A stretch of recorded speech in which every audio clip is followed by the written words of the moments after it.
कीजिएगा सर, जिस तरह बिहार के चुनाव परिणाम आए और कल प्रधानमंत्री जी की ओर से जो वक्तव्य आपने ट्वीट भी करा है, क्या कहते हैं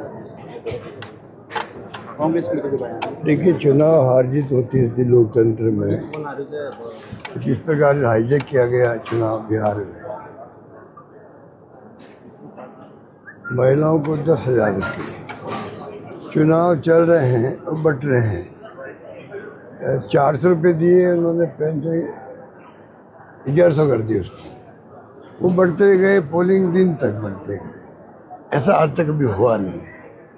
राजस्थान में हमारे यहाँ पे स्कीम थी दो साल पहले की, 22 की थी स्कीम, मोबाइल बांटने की। इमीडिएटली बंद हो गई चुनाव शुरू होते ही। पेंशन बढ़ रही थी, वो बंद हो गई। अन्नपूर्णा योजना बंद हो गई, सब कुछ बंद हो गया।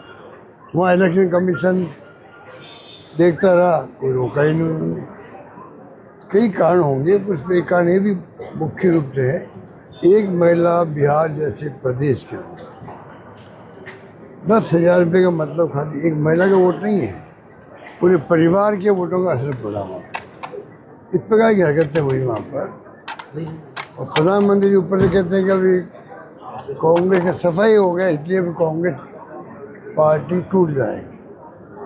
कांग्रेस पार्टी तो सोनिया जी हो, चाहे खड़गे साहब हो, राहुल गांधी, उनके नेतृत्व में पूरी तरह एकजुट है। और जो चुनौती पेश की गई देश के सामने एनडीए गवर्नमेंट द्वारा, ध्रुवीकरण भी कर दिया है, जो एजेंसियों का दुरुपयोग कर रहे हैं, दबाव में ले लिया जुडिशरी को या कमीशन को भी, इन सब का मुकाबला करने में हम लोग सक्षम हैं।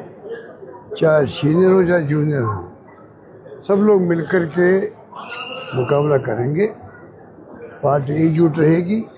हाँ, मोदी जी का बयान जो बकवास है, उनका खुद की पार्टी का अध्यक्ष नहीं बन पा रहा है, लगभग 2 साल हो गए, वो तो बना नहीं पा रहे हैं, तो फूट किस में है? उनमें है, हमारे पार्टी में है। तो इसलिए ये जुमले बोलते रहते मोदी जी, हम सुनते रहते हैं। सर, आप दिल्ली होकर आए हैं, क्योंकि बिहार परिणाम के बाद आप दिल्ली, कारण क्या निकल कर सामने आया बिहार में? यही बता रहा हूँ आपको।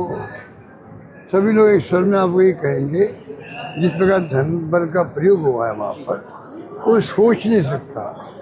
अब जो पैसा बट रहा है वहाँ पर कैश के अंदर भी, नई नई कहानियाँ सामने आ रही है। ये महिलाओं का तो 1 पॉइंट हुआ है जो उनके खाते में गए पैसे। बाकी जिस प्रकार से वहाँ कई योजनाएं चल रही थी, उन तमाम योजनाओं के माध्यम से जो पैसा बिखेरा गया है, वो चौंकाने वाले आंकड़े हैं।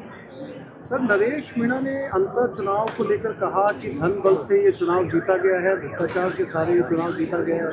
ये नरेश मीणा का कांग्रेस से आरोप है। देखिए, प्योरली अंता बाई इलेक्शन वर्तमान सरकार की फेलियर से जीता गया। जो हर गांव में अभी कांग्रेस सरकार जब हमारी थी, जो हमने योजना चालू की, उसकी चर्चा पूरे मुल्क में है, उसका बहुत बड़ा प्रभाव आज भी है। लोग पश्चाताप भी करते हैं कि सरकार चली गई और नई सरकार क्योंकि गवर्न सही नहीं, कोई सुशासन नहीं है। एक ही काम की हमारी योजनाओं को बंद कर दो या कमज़ोर कर दो, चाहे वो हेल्थ की चिरंजीवी योजना हो, अन्नपूर्णा योजना हो, पेंशन हो, स्कॉलरशिप हो, शिक्षा में, स्वास्थ्य में, सब में इन्होंने इतना कमज़ोर कर दिया है कि लोगों में रिएक्शन है, कहाँ सुनवाई होती नहीं है। तो ये जो सरकार पूरी तरह फेल हो गई है, उसके कारण से हम लोग 15,000 वोट से जीतना बड़ी बात है माहौल के अंदर, हमारी काम नहीं। सर, जोजरी नदी को लेकर के सुप्रीम कोर्ट ने स्वतः संज्ञान लिया, सरकार को फटकार भी लगाई है और कहा है कि अधिकारियों पर कार्रवाई करनी चाहिए जोजरी नदी को लेकर के। तो भी क्या फैसला आया सुप्रीम कोर्ट का, वो देख के एग्जामिन करते हैं हम भी, तो दबाव देंगे सरकार पर किस प्रकार से जनहित के अंदर फैसले करें। नए मुख्य सचिव नियुक्त हुए, लगता है मैंने कल ही कहा, मेरे ख्याल से पहले वाले मुख्य सचिव थे वो राजस्थान में रहे थे करीब करीब, उनका अनुभव ज़्यादा था, अधिकारियों के साथ में इंटरेक्शन ज़्यादा था, तो वो सीएमओ को भी एडवाइस भी करते थे, उनको असिस्ट भी करते थे और काम कर रहे थे।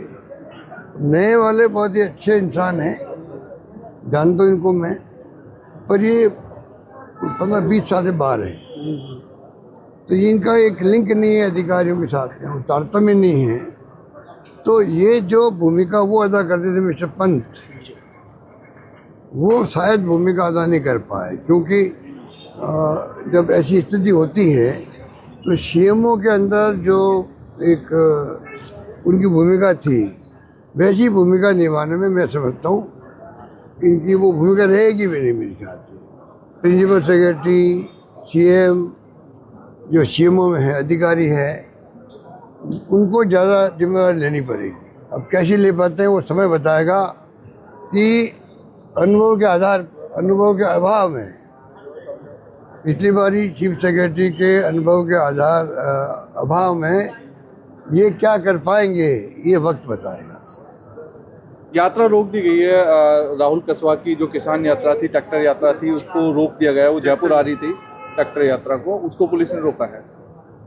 मुझे पता नहीं है जानकारी में क्या कमेंट करूं, पर कोई काम जो लोकतंत्र तरीके से हो रहे हों उसमें सरकार को हस्तक्षेप नहीं करना चाहिए। सरकार को जो धरना हो रहे हैं, प्रदर्शन हो रहे हैं, यात्रा निकलती है, विपक्ष वाले निकालेंगे, उनकी मांग क्या है गहरे में जाना चाहिए, सरकार को हल करने का प्रयास करना चाहिए, रोकने की बजाय। भाई ये जो इनके लोकतंत्र में यकीन तो है नहीं, इसे कुछ भी कर सकते हैं। सर, राजस्थान में जो एसएमएस मेडिकल कॉलेज से जुड़े जो अस्पताल थे, उन तमाम अस्पतालों के अधीक्षकों ने इस्तीफा दिया है। जो नया नियम बनाया है कि जो प्रिंसिपल है या अधीक्षक है वो निजी प्रैक्टिस नहीं कर पाएंगे, उसके विरोध में आज उन्होंने तमाम जो उससे जुड़े हुए एसएमएस मेडिकल कॉलेज से जुड़े अधीक्षक थे उन्होंने इस्तीफा दिया। मुझे इसके बारे में कोई जानकारी नहीं है। मैं इतना कह सकता हूँ कि सरकार की प्रायोरिटी जो हेल्थ होना चाहिए, तो बीमारी हर घर में आ सकती है और बहुत कॉस्टली इलाज होता है। तो हमारी स्कीम का इतना फ़ायदा मिला गरीब को, गांव को, सभी वर्गों को, क्योंकि हमारी स्कीम हिंदुस्तान में लोग समझ नहीं रहे हैं। एकमात्र स्कीम है राजस्थान की जो पूरे प्रदेशवासियों के लिए है। बाकी जो आपके मुख्यमंत्री, प्रधानमंत्री जी की क्या नाम उनका योजना जो है ना, ये 5 लाख वाली प्रधानमंत्री आयुष्मान भारत, वो भी सबके लिए नहीं है। रात दिन का फर्क है, एक तो पूरे प्रदेशवासी का फायदा उठे। एक जहाँ प्रदेशों में लागू है वहाँ पे खाली एसएससीसी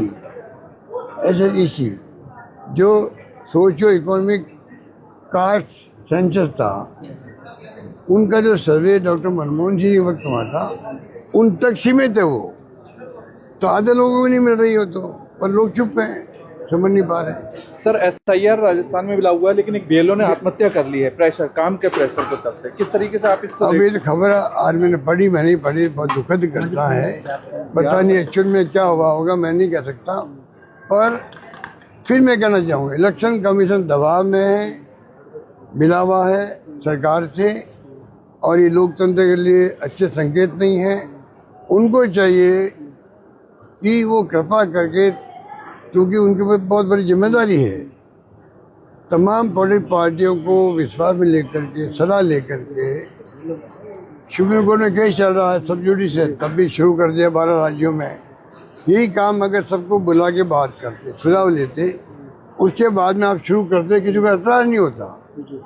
कौन चाहेगा कि फर्जी वोटिंग जो है या फर्जी उसमें लिस्टों में नाम आए या सही नाम नहीं आए, कौन चाहेगा? हर पार्टी चाहेगी कि वोटर लिस्ट के अंदर कोई भी नाम छूटे नहीं, तो जेन्युइन है, और कोई नाम कटे नहीं, वो कटे नहीं और फर्जी जुड़े नहीं, कौन नहीं चाहेगा? पर इन्होंने जो तरीका अपनाया ना, उसको लोग डाउट क्रिएट करते हैं इनके ऊपर। Thank you sir.